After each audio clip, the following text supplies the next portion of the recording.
જય શ્રી રામ, જય ભીમ, જય જોહાર. તો આપણે કલમ 9 તો આપણે સમજી જ ગયા હશે એવી આશા રાખું છું.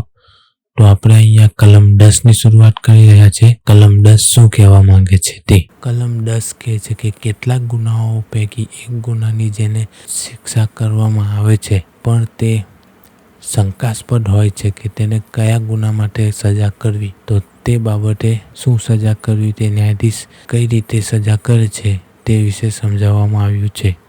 જે કેસમાં એવો ફેસલો આવે છે કે જુદા જુદા નાના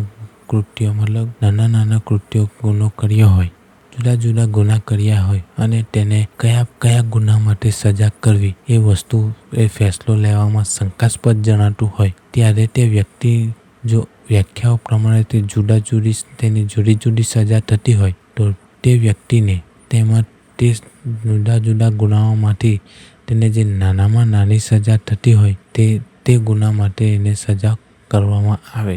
તો સમજી ગયા ને. કલમ 10 કહેવા માંગે છે કે કોઈ ગુનો કર્યો હોય અને આપણે નાના મોટા કોઈ ગુનામાં ફસાયા હોય અને એમાં આપણે જજ શંકાસ્પદ હોય કે આ વ્યક્તિએ કયો ગુનો કર્યો હશે, કયું શું કર્યું હશે તે શંકાસ્પદ રીતે જણાતું હોય તો તેમાં જજ આપણને તે જે ગુનાઓ કર્યા છે એમાંથી જે નાનામાં નાની સજા હોય છે તે આપણને કરવામાં આવે છે. તો સમજી ગયા ને. ચેતતા રહેજો, જાગતા રહેજો અને સમજતા રહેજો. હું તો રાત્રે મહેનત કરું છું તમારી પાછળ, મારી પાછળ કે બધાની પાછળ. પણ કહેવા મતલબ કે લાઈક કરી દેજો, સબસ્ક્રાઈબ કરી દેજો આપણી ભાષામાં. તો કલમ 10ની પણ અહીંયા સમાપ્તિ થાય છે. તો જય શ્રી રામ, જય ભીમ, જય જોહાર. એમ મજા નહીં આવે કેવું, આપણે એમ જ ચાલે. જય શ્રી રામ, જય ભીમ, જય જોહાર સાથે આપણે કલમ 10ની સમાપ્તિ કરીએ છીએ.